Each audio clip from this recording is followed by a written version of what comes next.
हम सब आदमी में नमस्कार। 3 नंबर क्षेत्र के संपूर्ण न्यायप्रेमी जमशेद नमस्कार। ऐसा है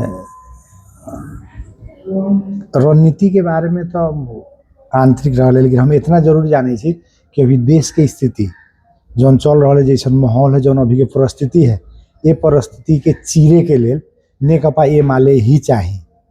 नेकपा एमाले ही चीर सकल है, जौन अपने यथार्थ में देखे पकड़। अब जौन विगत घटना घटल, काहे घटल, कैसे घटल, ये जौन सस्पेंस लेखा फिल्म रखा वो अब निकल गए, आउट हो गए। कौन कहाँ से संचालित है वो आउट हो गए। तो ये लेल देश के आवश्यकता है एमाले के। दूसरो नेकपा एमाले के हम चौथो बार केंद्रीय सदस्य के मान चौथो डाली हमारे अभी कार्यकाल है। तो ये लेल नेकपा एमाले प्रति जौन आस्था विश्वास होते हैं। अब आयल यहाँ के क्षेत्र में अपने जीते दिया जौन कह लिया। तो विगत में हम 3 साल प्रदेश सभा के माने निर्वाचित से रही माननीय विधायक कहले। 3 साल में जो हमारे एक्टिविटी जो काम लोग देखले हुए, और अब चाहे बीच में चुनाव विभिन्न षड्यंत्र के कारण हारला के बाद भी बीच में कंटिन्यू कार्यक्रम से लेके हर एक जनता के दुख सुख में हम लागले छी। 7 वर्ष हो गए, 7 वर्ष से कंटिन्यू जनता में ही छी। हम कहीं बाहर नहीं गए, चाहे जीतल हो चाहे हारल हो। अब आयल जोन 3 वर्ष में जौन काम कैली, जौन अपने हमनी सब लोग मिल के कैले है। कि कोनो ठेका अगर ले था कि ना हम अकेले कर दिली, हमारे निर्देशन पर हो गए, ये सारा सर भ्रम है। 3 वर्ष के बाद यानी कि चुनाव हमारा हारला के बाद में अगर अपने ताकम तो जौन ठेकेदार ले रहा है ठेका के हम ही कैली, तो ओकरा बाद में अपने आधो किलोमीटर के देख लू कुछो कैल। लेकिन हर एक रिक्स, हर एक लफड़ा, हर एक टेंशन जनता के लिए कैसनो रिक्स बोक के। और आगाड़ी फील्ड में अगर कहीं लोकल हो तो कुंदने कुशवाहा लोकल हो। 44 वार्ड के जनता के एकदम यथार्थ है, ये सत्य बात है। अपनी बेर जैसे कुंदन कुशवाहा विगत के दिन में अपन प्रदेश में लड़लन, विभिन्न अपन भूमिका निर्वाह करके विजय भेलन और बहुत लोग के पटापट अपने विजयी बनैली क्षेत्र में। अपने एगो रणनीतिक कार के रूप में भी पहले से चिन्हल जाइत रही। अब इस पाली अपने खुद अपने बनल छी और अपने खुद एगो राजनीतिक परिवार के पृष्ठभूमि है, कोई नया अपने के लिए राजनीति न है। और जादव लाल कुशवाहा के एगो अलग ही पहचान, जिनकर अपने जेठ लड़का भी भेली, अपने खुद राजनीतिक क्षेत्र में भी बहुत अनुभव रखे छी। लेकिन अपनी बेर अपने देखे दिल पूरा एकदम टक्कर के लड़ाई है और सबके निशाना कुंदन कुशवाहा और एमाले एकदम सही। ये चीज के लिए अपने जनता के केना अपने मन जीतम, हमार ई बात है कि जनता के अपने मन केना जीतबे। जनता कुंदन कुशवाहा के वोट काहे देते, काहे तो विकास के बहुत ढोल पिटल जा रहा है, जो बात अपने भी स्वीकार रहा छी, कह रहा छी। लेकिन अब कुंदन कुशवाहा के और एमाले पर केना विश्वास लोग करते, केना कुंदन कुशवाहा अच्छा काम करते, केना अपने जनता के मन जीतबे। एकदम सही बात पूछली। ऐसा है विगत में जो जादूलाल मुखिया जी के जो नाम ले ली, उनकर बैकग्राउंड, उनकर पानी बेहोरा, उनकर विचार और समाज से लगाव जौन है, उनकरे बेस पर आज हम राजनीतिक में छी। पहले दाल चुनाव जब दाल लड़ रही, जौना गांव में जाई तो कोनो लोग न कहे कि कौन है कुंदन कह। लेकिन जब भी कहे कि जादूलाल मुखिया जी के लड़का है तो अक्सर आदमी वो हो उनकर लड़का है तो ठीक है इनका वोट देवल जा। तो कहीं ना कहीं पहले दाल जादूलाल मुखिया जी के लिगेसी, जादूलाल मुखिया जी के बेस पर ही हम चुनाव जीतल छी, कोनो अथी ना है। अब आयल जीतला के बाद में हमार जो काम करवाई है, और अभी चुनाव हारला हमारा 3 साल भे रहा। वो 3 साल के पीरियड में जौन षड्यंत्र भेल, जौन पार्टीगत हिसाब से न चाहते हुए भी लफड़ा में लिया के जौन फंसावल गेल, ओकरा मेटवई सर्वोच्च में हमारा पर विभिन्न मुद्दा लदवा के जेल करवावल के फरियवई। और वही 10 गो से बेसी अनठेकानी चिट्ठी हमारा पर षड्यंत्र के घेरा है।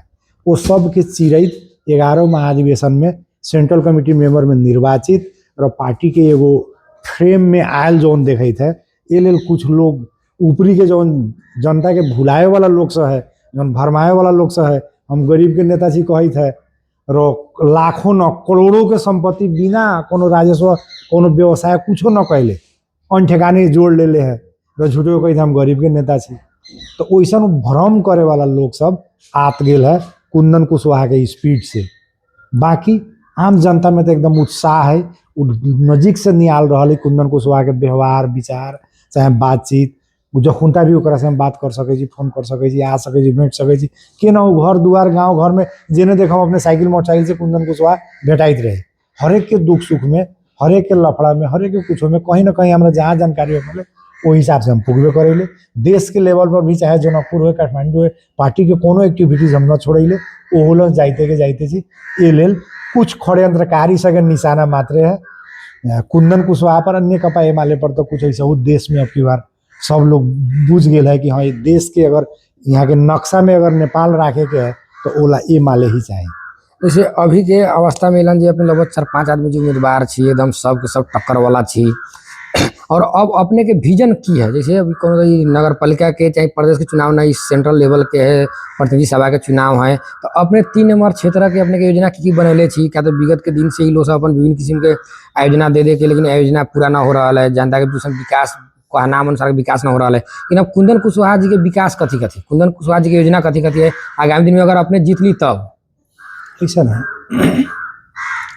एगो तो कठरिया नगर पालिका जो है कि बाजार माने ये जिला में 4 गो ऐतिहासिक बाजार मध्य के एगो बाजार है जी, र कहीं ना कहीं हाईवे कनेक्शन से ही बैक हो गए कठरिया जी, र ई एरिया भी बैक रहे। ओतियो खानी किताब कॉपी में लेके आ तब हमने की काठमांडू से फास्ट ट्रैक जो अवैध है तामागढ़ी, ओकरा कैसे हमने बीच में चीरम र कैसे जोड़म, ओला अपने के धनसर जंगल सहिया कठरिया होई टिकुलिया इनारवा माहन नरकटिया जाए के एगो स्क्रेच मात्रे बनल रहे, वो हर एक जगह अपने देख ले। जी, दोसर हमने जो भवानीपुर वीरगंज कलैया भवानीपुर होई जौन अपने के मलाही से शुरू भइल है, वहाँ से लेके मोहम्मदपुर में डोजर जरे से लेके हर एक जगह लड़ाई झगड़ा में कुंदने है।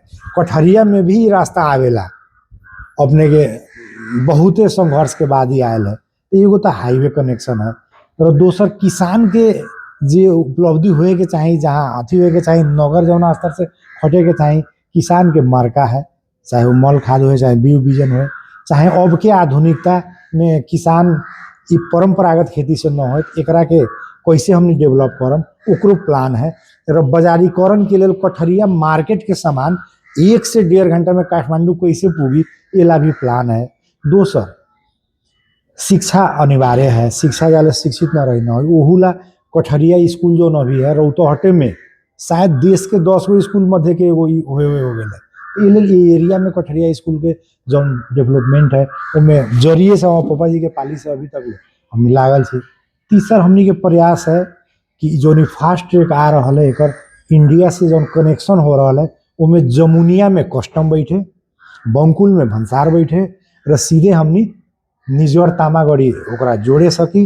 अगर उतना हो जाई था इंटरनेशनल जुट जाई था तो बहुते बड़का उपलब्धि रौतहट में होए वाला है। और ओकरा नजीक में छी हमने काहेला नजीक में छी कि अपने पिपरा कोठी से देखई तो हम सोए ढाका से घोड़ासान से जमुनिया के एगो ऑलरेडी खेसरा बन के ढाका ले आ गए है रोड बने पचरी अथी चिड़ैया में है, लेकिन वहाँ से यहाँ अभी स्क्रेच बाकी है, वो होबे करी। तो एगो व्यापार के हिसाब से, इंटरनेशनल अथी के हिसाब से, व्यवसाय के हिसाब से भी रौतहट में जरूरी है। तो विभिन्न सेक्टर में शिक्षा स्वास्थ्य में एगो प्लान के साथ हमने बढ़ रहा छी। अब ओती खानी जमा 3 बरस हम रहबे कैली। तो प्रदेश के जौन अथी है संरचना है वो एक दल अपने नीति र नियम न बना सके छी। ये लोग बहुते अनुभव इन 7 बरस में हमारे बेल है।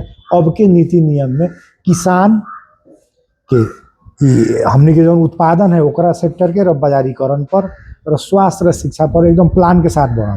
जैसे अपने के ई क्षेत्र से यहाँ के जन स्तर से लेके या अन्य किस्म के जो बात सब उठ रहा है, कहीं कोनो दबाव आए प्रेशर बैंक रेट में कुंदन कुशवाहा बैक हो जाइए, बैंक रेट में चुनाव न लड़े, कोनो समर्थन कर दी, वैसा तो अपने के उद्देश्य सोचना ना है। ऐसा है कि सबसे पहले अब अपने आ जाओ जेकर नाम ले लिया जादूलाल मुखिया जी के, कभी भी जेकरा सहयोग कैले हैं चाहे जैसन स्थिति क्या न रहो, हेकरा के करम है हेकरा और ये बैक न हुई। आज तक ले इतिहास में बैक न भेल है। वही लेखा कुंदन कुशवाहा कहियो कोनो चीज में बैक न है। तब की दलवा के हमरा जमा 3 घंटा हम पार्टी में भी कहले रही, वो कन्फ्यूज मात्रे करावल गए रहे। हाँ, वो लोग हमारा विरोध करे जुगुत रहे, हम विरोध मात्रे नर्वस हो गए। एक के तन में वो इंटरनेशनल लेवल गेल, 3 घंटा के लेल मात्रे है। दोसर गोड़ा जाके नामिनेशन दर्ता कर दिल, सिग्नेचर भी दोसर गोड़ा कर दिले रहे। वो लोग कन्फ्यूज पार के हमारा राखल गेल, उतने मात्रे रहते है, बाकी दोसर कुछो न है। कुंदन कुशवाहा 1 इंची कहीं बैक के हिसाबे न है। जैसे विगत के कुछ कंफर्म यहाँ के जनता जीता है। जैसे मान लीजिए अपने कुछ विगत के योजना से के नाम ले लिए से फलना फलना योजना में हमारे खुद संलग्नता रह के हम खुद में लड़ के झगड़ के जनता के निहोरा करके बिन मुद्दा मुकदमा झेल के हम विकास करे छी लेकिन विकास के श्रेय कुछ और आदमी ले रहा है कुछ दूसरा आदमी ले रहा है। ऐसा है कभी भी हम एक एगो चीज इहे जाने छी कि सच्चाई न छिपी, साँच कहियो साँच है, झूठ कहियो झूठ है। ए लेल यहाँ के हरेक 4400 वार्ड के कोना टोल में हम न गेल छी। अपने हरसाहा से छेदी चौक जो हम देखते थे जी। उनमें रात में गोली चलल, बहुत मुश्किल से भेल है। सीडीओ साहब का नाम के बिना नियम कानून के बिना मुआवजा दिले बिना नक्शा काटले किन दिया रोक तो यू ओकरा के केहू लेखा चिड़ै चिड़ै लोग के समझो हरेक जगह रात में ट्रैक्टर में घर बना के कुंदन रहे या कौन रहे अपने अंजाद लगा सकै छी। ए लेल जहाँ भी अपने देखे छी कि हई हो गेल उ सब भ्रम है। अगर ओकरा कहला से होए वाला रहे तो ओकरा बादो वही होइत रहे, लेकिन कुंदन जैसे ही रुकल तो सफा रुकले है। इतिहास में देखियो सकै छी अपने। यानी कि अपने के अपनी के पूरा हट है से जे एगो माने तनाशाह शैली के प्रवृत्ति के लोग है जनता के डेरा के धमका के क्षेत्र में राज करत आ रहा और वो तनाशाही के अपने तोड़े के लिए पूरा अपने के एकदम अपने को उम्मीदवार एकदम ढुको छी रही पाप के मोटरी पूरा भर गेले। हम कन्फर्म छी, हमरा एकदम विश्वास है यहाँ के 3 नंबर क्षेत्र के न्याय प्रेमी जन समुदाय पर हर लोग जान गेल है, बुझ गेल है कि कैसन षड्यंत्र जोड़ा ले रहा, कहाँ से कहाँ पैटर्न चलल है, चेस के गोटी लेखा केकरा मारेला कहाँ से घेरल है रकेंतिया होगल, पूरा लोग खुल गेल है, जान गेल है। अब हमरा न लागे थे कि यहाँ के जनता रौतहट 3 नंबर क्षेत्र के चाहे रौतहट के न्याय प्रेमी जन समुदाय अब कोनो बात छुपल हो, अब पूरा क्लियर हो गया है। ये लेल यहाँ के जनता आपके दल कोनो के न सुने वाला है र सीधा नेकपा एमाले के कुंदन कुशवाहा के विजय के लेल एकदम अग्रसर रही, इतना फुल्ली विश्वास है। जैसे अपने भी बहुत जगह घूम रहा अभी पूरा देश में कर लोग युवा आवे के पड़े जेएनजी के मांग है, खास करके लोग यदि बालेन सरकार किसी किसी में नारा सब दे रहा है, विभिन्न जगह पर घंटे के भी नारा सब आ रही है, अपने भी सुन ले लेकिन वो युवा वर्ग के अपने केना मैसेज देवला चाहिए कि एक बार ये माले में विश्वास करो, एक बार कुंदन कुशवाहा विश्वास करो, युवा लोग किस संदेश देवला चाहिए? ऐसा नहीं है, अभी की जो परिस्थिति है हम ये कहम युवा चाहे अब आयल हमनी के देश में जो हमनी के संविधान है बहुत कुछ चेंजो करे के स्थिति है बोला और बहुत व्यक्ति वैसे न है जो उनकी सक्षम काम कैले है, भ्रष्टाचारियों भेल है, बहुत लफड़ो कैले है, विभिन्न डिजाइन से देखा के गरीब के नेता बता के हम भ्रष्टाचारी सके अंत करम बता के स्वयं अपने 1 करोड़ 2 करोड़ 25 करोड़ 50 करोड़ न 100 करोड़ से ऊपर के घर द्वार जगह जगह जगह रजिस्ट्रेशन है, लेकिन इतने है अपना नाम पर न नाक घुमा के दूसरा के नाम पर रख ले, भोग अपना से कर रहा वो भी चाहे दोसर आयल। हम ये कम युवा वर्ग के साथी सब लोग के संपूर्ण न्याय प्रेमी रौतहट के युवा सके कि देखो नेकपा एमाले पर ये लेल विश्वास करो कि विगत में 10 बरस पहले की स्थिति और अभी बीच की स्थिति बहुत फर्क है, लेकिन जनता के जो चाहना है जो स्पीड है वो अनुसार भेल न है, कुछ कम है, लेकिन ओकरा धीरे धीरे हो। अब आयल घंटी तो ये घंटी करत या न करत एक कौन गारंटी है, बिहान आउरू गड़बड़ हो जाए कि एक दिन ला घंटी के प्रभाव आवते मात्र उनका जो नीचा से हाथ फेसले है वो आदमी के इशारा अनुसार तो देशे जरे लागल, देशे समाप्त होए लागल, नेपाल के नक्शा से ही नेपाले हटे लागल। ऐसा स्थिति बिहान कहाँ मालूम सेम जेलेस्की लेखा हो जाए कि यूक्रेन लेखा हो कि बांग्लादेश लेखा हो कि कथी कदे ठिकाने ना है। ए लेल बालेन जी के व्यवहार 3 बरस काठमांडू में लोग देख लेले है, गनी गरीब देख लेले है, ठेला पर रिक्शा पर कितनों निहोरा कैला के बाद कबाड़ वाला के जितना माने एकदम निर्मम हिसाब से अन्यायपूर्ण 3 साल की स्थिति है। और बालेन जी के राजनीतिक जमा 3.5 बरस है। मेयर के चुनाव से पहले कोनो लोग न जाने रहे, उन्हें एगो पॉप गीत गाए वाला रहे, सीधे मेयर आ 3 साल के बाद में सीधे प्रधानमंत्री। एक पीछे एगो फिल्म के बहुत बड़ा सस्पेंशन रोल है, एकदम सस्पेंस लिखा है। उतना बड़का घटना घट गल जेएनजी, उतना युवा सब मर गए, उनकरे इशारा से का तो भेल रहे हमने सुनले रही देखले नहीं की, लेकिन कम से कम आर्य घाट तक तो जाए चाहिए, कम से कम हॉस्पिटल तक तो जाए चाहिए, कम से कम उनका घर परिवार में तो जाए चाहिए। उतना तक जो आदमी न कर रहा है ओकरा पीछे एकदम जरूर कोनो बड़का हाथ है, बड़का राज है और वो बड़का योजना में है जो अपने के सामाजिक संजाल प्रयोग करके देश से कहीं तेला पाँच न हो जाए वैसा स्थिति होए वाला स्थिति बेला के कारण से हम संपूर्ण युवा से के हाथ जोड़ के रिक्वेस्ट करम कि पहले बूझू, पहले समझू ये कथी है, कहीं ऐसा ना हो कि हमने धोखा में थी कि कुछ कुछ 10 बरस पहले नेकपा माओवादी के बारे में ऐसा नहीं आयल रहे कि बाप रे कथी न कथी चेंज कर दी, कथी न कथी यहाँ बदलाव हुई, कितना लोग मर गए, कितना तबाह हो गए, कितना रोड बम लगा के कथी कथी घर उड़ल, कुछ चेंज कैल वो विश्वासघात जनता के साथ भेल कि न भेल। और फिर वो होई या कथी हुई एकरा के जांच बुझ कर लू, समझ लू, चीन लू, तभी विश्वास करू।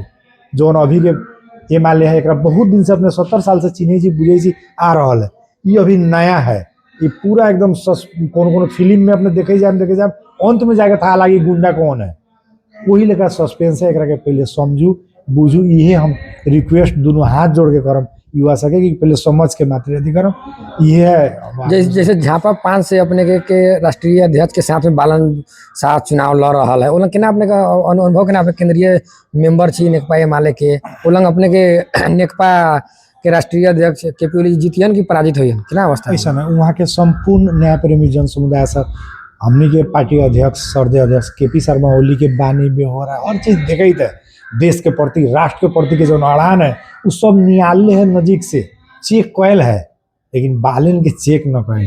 और अब के जनता वैसा मूर्ख न है, वैसा बुर्बक न है कि वो बिना चेक कैले सोए कोनो एक कहला पर फेसबुक के भर पर सोए विश्वास करें, वैसा न लाग रहा है। ये लिए हम पूरा होप छी कि वहाँ केपी शर्मा ओली बहुत मत से जीती है, बालन शाह के पराजित एकदम कन्फर्म है। लोग देख ले मेयर में देख के तो फील क गए ना लोग।